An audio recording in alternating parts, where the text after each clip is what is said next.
अस्सलामुअलैकुम। इस दुआ के साथ कि आप सब बखैरियत हों। अल्लाह की ख़ास रहमतें, बरकतें और अनायतें आप सब पर मेहरबान हों। मेरी दिली दुआएं और नेक तमन्नाएं आप सब सुनने वालों के साथ हैं। गार्डन का फर्श जो है वो धूल मिट्टी और मौसम की सख्ती की वजह से बहुत ही ख़राब है। जैसा कि आप देख सकते हैं, बहुत से टोटके आजमाए लेकिन कोई काम नहीं किया। और ये देखें, पहले फर्श ऐसा था और इसको जब हमने साफ़ किया तो ये देखें कितना निखर गया। इसको वीड ब्रश से साफ़ किया, जिसके मेटल के ब्रिसल्स होते हैं, तो उससे साफ़ होगा। जो प्लास्टिक का ब्रश होता है उससे साफ़ नहीं होता। बड़ी मेहनत की हमने लेकिन काम नहीं किया।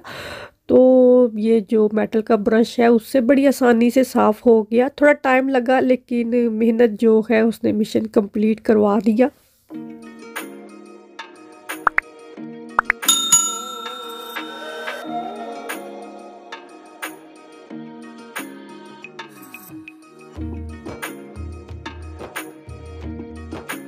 कभी कभी ईमान का जी चाहता है ये ओट का दलिया खाने को, तो बेमौसमी माल्टों की तरफ उसने कह दिया शाम के वक्त के मेरे लिए ना बेमौसमी माल्टे, हाँ, मेरे लिए ना ये दलिया बना दे।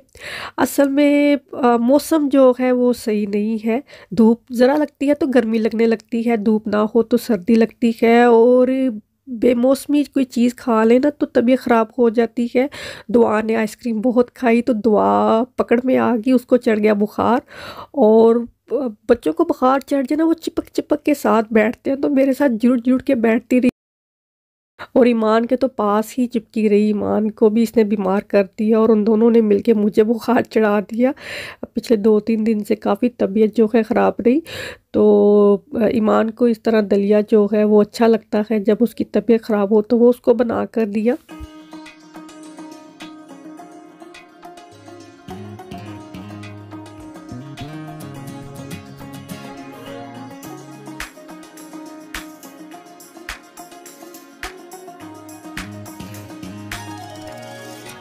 यहाँ पर चाहे सर्दी का मौसम हो या गर्मी का हो, ये रज़ाइयाँ सदाबहार की बेड पर पड़ी रहती हैं। गर्मी हो तो ना भी लेनी हो एक साइड पर कर देते हैं, क्योंकि इतनी जगह है नहीं कि इनको कहाँ संभालते फिरे। तो ये जो है सदाबहार ही बेड पर रहती हैं। तो अभी मैं बेडिंग चेंज कर रही हूँ। अपस्टेयर की मैंने सारी सफाई करनी है। अच्छा, ये मैंने टाइम पर कर ली। जिस दिन मैंने ये सफाई की शाम को मेरी तबीयत ख़राब होगी, हालांकि मैं सोच रही थी कि मैं सुबह कर लूँगी। तो मैंने कहा शुक्र है मैंने टाइम पर ही सफाई कर ली, वरना 1-2 दिन ये काम जो है और लटक जाना था। अभी मैंने बेडिंग चेंज की है। बेड जो है इसके ऊपर एक तो मैट्रेस प्रोटेक्टर जो है वो लाजमी मैं चढ़ा कर रखती हूँ। दूसरा जो इसका मैट्रेस है ना, इसको जब भी बेडिंग चेंज करनी तो इसको मैं रोटेट ज़रूर करती हूँ कि एक ही तरफ से जो है पड़ा नहीं रहे, हर तरफ से जो है ये इस्तेमाल हो। तो इसको इस तरह से रोटेट ज़रूर करना है। दुआ देखें बाहर कॉरिडोर में खड़ी थी तो इसको मैंने बुलाया नहीं है। इसने देखा मामा ये काम कर रही है तो शायद एक हाथ से नहीं होगा तो ये देखे खुद ही चली आई। और ये देखे ये इसी तरह इसने करना है।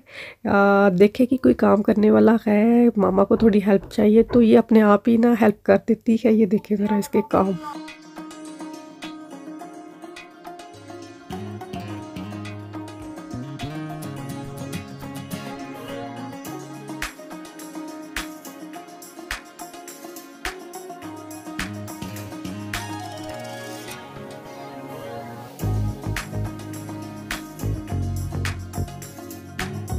ट्विट कवर जो है ये मैं उल्टा करके ही धोती हूँ और उल्टा करके ही इसको फोल्ड करके रखती हूँ, क्योंकि ये जब इनसाइड आउट होता है तो इसको चढ़ाना बहुत आसान है इस तरह रज़ाई के ऊपर, बजाय इसके कि इसको सीधे रुका हो तो इसको जो है चढ़ाना मुश्किल होता है।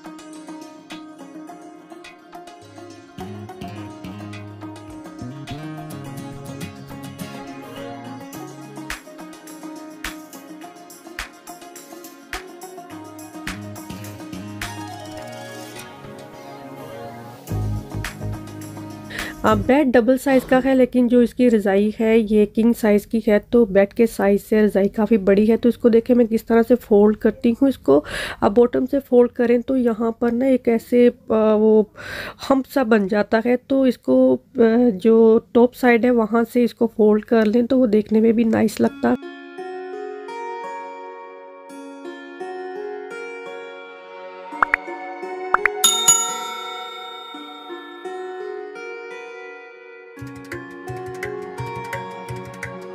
अपस्टेयर 3 बेडरूम हैं और तीनों बेडरूम की सफाई में जो सबसे मुश्किल काम और इरिटेटिंग काम मुझे लगता है वो ये ड्रेसिंग टेबल की सफाई है।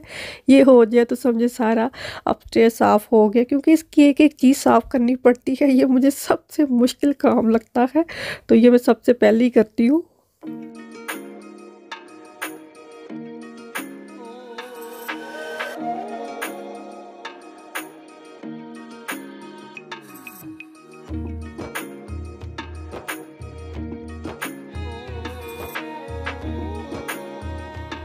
जब मैं ये क्लीनिंग कर रही थी उस वक़्त मुझे नहीं पता चला कि ये दुआ क्या हरकतें कर रही है। अभी जब मैंने ये रिकॉर्डिंग देखी है तो मुझे भी काफ़ी हँसी आई कि इसने ये हरकतें देखी इसकी ज़रा, ये कर क्या रही है। इसको भी दिखाया कि ये देखो तुम क्या कर रही हो, तो ये खुद भी हैरान होगी कि ये सब कुछ कैमरे में रिकॉर्ड हो गया। इसके हाथों से कोई भी चीज़ जो है ना वो बची नहीं रह सकती। ये ऊपर जो यूनिट लगे हुए हैं काफ़ी ऊंचे हैं, लेकिन ये यहाँ तक भी पहुँच जाएगी। जो नेल पॉलिश, लिपस्टिक, कोई आई शेड पैलेट है, जो इसको चाहिए होता है ये निकाल लेती है। और चूंकि फर्श जो फ्लोर जो है वो कारपेट का है, बहुत सी चीज़ें ना कारपेट पे गिर जाती हैं। हम तो खैर एहतियात से इस्तेमाल करते हैं, लेकिन अभी ये बच्ची है, इसको पता नहीं चलता। तो मैं पूछती हूँ किसने किया, तो फिर आराम से कहती है ये मुझसे हुआ था। जब वुड फ्लोर था तो ये था कि डस्ट जो है वो वुड फ्लोर की वजह से हो रही है, वो उठाया जाएगा, डस्ट जो है थोड़ी कंट्रोल हो जाएगी। लेकिन ये सारी दिल की तसल्ली ही है, डस्ट जब होनी है तो होनी ही है। ये ब्लैक कलर के चस्ट्रा हैं, जब इनकी सफाई होती है तो इनके ऊपर इतनी डस्ट होती है जैसे कभी साफ़ ही नहीं हुए होंगे। अभी ये बुरहान का और फजर का कमरा है, तो अभी मैं इनकी बेडिंग जो है वो सही कर दूँगी।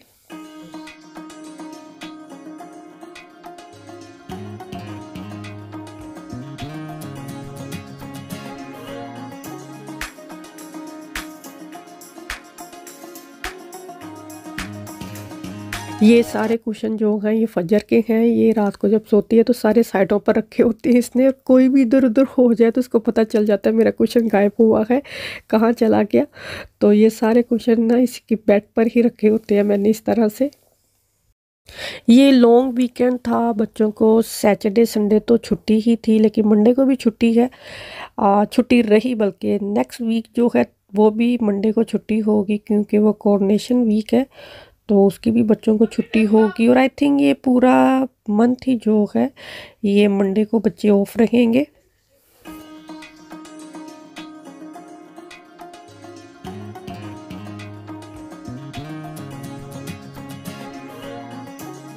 ये फजर की मनी बैंक है, इसमें जो भी उसको पैसे मिलते हैं, अभी ईदी भी मिली है तो उसने इसमें रख दी है। कोई चीज़ लानी हो तो अपने पैसे नहीं खर्चती, कहती है मैंने इसे मेंशन बनाना है तो ये पैसे मैं सेव करूँगी, इनको मैं खर्चूँगी नहीं। वैसे ईमान जो है वो अपना रूम खुद ही साफ़ कर लेती है, लेकिन आज उसकी तबीयत सही नहीं थी, तो मैंने कहा चलो मैं साफ़ कर देती हूँ। ईमान चूँकि बड़ी है तो उसको मैंने ये चीज़ ज़िम्मेदारी उसको दी है कि अपनी कमरे की बेडिंग भी, अपनी ये जो सफाई है, चीज़ों की डस्ट वगैरह करनी तुमने खुद ही करनी है, हूवर भी खुद ही कर लो।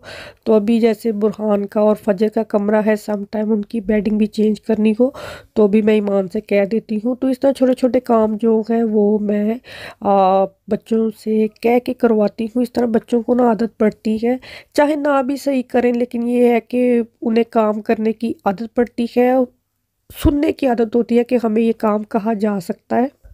मैं ऐसे ही करती हूँ बच्चों को ना छोटे छोटे काम, चाहो ये चीज़ वहाँ से उठा कर लेके आओ, ये वहाँ रख कर आओ, नहीं करेंगे दोबारा से कहना कि वहीं पड़ी हुई है वहाँ से उठा कर लाओ, ये चीज़ करो, ये काम करो, इसको यहाँ से उठाओ। तो इस तरह बच्चों को ना थोड़ा बहुत काम करने की आदत पड़ती है। और एक तो होता है ना बच्चे मुसलसल टीवी के आगे बैठे हुए हैं तो वो डिस्ट्रैक्ट नहीं हो सकते, उस वक्त बच्चों को कहना है कि यहाँ से उठो और कोई काम करो, चाहे वो मतलब का ना भी हो। तो ये भी देखना होता है कि बच्चे जो है अपनी तवज्जो हटाते भी हैं कि नहीं। बच्चों ने खाना था पिज़्ज़ा, और पिज़्ज़ा भी खाना था कॉस्को से। उस दिन हम आए थे तो यहाँ पर कोई रश नहीं था, ये मंडे को हम गए हैं, वहाँ पे इतना लंबा क्यू, हमें तकरीबन आधा घंटा लगा, हम क्यू में खड़े रहे। पिज़्ज़ा मिशन कंप्लीट हुआ, दो बेंच मतलब दो टेबल हमने ऑक्यूपाई कर लिए कि हम यहाँ बैठकर खाएँगे। तो उन्होंने कहा ये जो फैमिली बंडल है ये टेक अवे के लिए है। तो इसके साथ जो 2 लीटर उन्होंने पेप्सी दी, उसके साथ हमें ग्लास नहीं दिए उन्होंने। तो हमने कहा हम यहाँ नहीं खा सकते, हम वहाँ से पिज़्ज़े लिए और हमने कहा हम घर जाकर खाएँगे।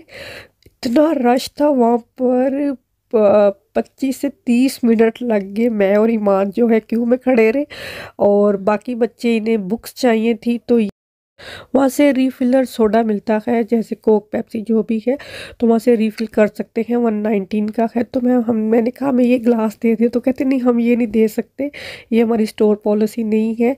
जो फैमिली बंडल है वो टेक अवे के लिए है, आपने यहाँ बैठ के खाना है तो खा सकते हैं। तो कोक जो है ये आपको, मतलब जो सॉफ्ट ड्रिंक है ये आपको ऐसे ही पीना पड़ेगा। तो मैंने कहा यहाँ पे तो नहीं हम खा सकते, फिर हमें घर ले जाना पड़ेगा। फैमिली बंडल में पिज़्ज़ा अपनी मर्ज़ी का भी ले सकते हैं, तो हम तो मार्गरीटा ही खा सकते थे, और गार्लिक ब्रेड जो है वो होगी, और साथ में पेप्सी 2 लीटर की। और ये वाली बुक्स चाहिए थी फजर को और दुआ को। आई थिंक 2 पैकेट फजर लाई है और एक जो है दुआ लेकर आई है अपने लिए। सुबह गार्डन साफ़ किया, मैंने थोड़ा खाना बनाया। मेरी तबीयत सही नहीं थी, हम तैयार हुए, हमने पिज़्ज़े वहाँ बैठकर खाने थे, फिर हम पिज़्ज़े घर लेकर आ गए। घर आके खाना खाया, नमाज़ पढ़ी, और फिर मैं तैयार हो गई कि मैंने जाना था होम बार्गन पे। हमारे घर के पास नया स्टोर खुला है होम बार्गन का, तो पहले वहाँ पर इतनी चीज़ें नहीं थी, तो अभी उन्होंने काफ़ी ज़्यादा उसको अपडेट किया है। तो मैंने और ईमान ने जाना था। ये जो बैठी हुई है ना ये बड़ी लड़ाकी है। इसने कहा मैंने भी जाना है, ईमान ने कहा मैंने इसको साथ लेकर नहीं जाना। मैंने कहा चलो हम इसको साथ ले जाते, ईमान ने कहा नहीं जो मर्ज़ी हो जाए मैं इसको साथ नहीं लेकर जाऊँगी। मैंने कहा बैठ जाओ, मैं तुम दोनों के साथ नहीं जाऊँगी, मैं फिर किसी दिन चली जाऊँगी। तो ये बड़ा मसला है। लोग जब देखते हैं तो उसको थम्स अप बटन ज़रूर प्रेस किया करें, ये बहुत ज़्यादा ज़रूरी है। यहाँ तक लोग देखा है, बहुत शुक्रिया। जाने से पहले एक थम्स अप बटन ज़रूर प्रेस करें। अपना और अपनों का बहुत सारा ख्याल रखें। अल्लाह हाफिज़।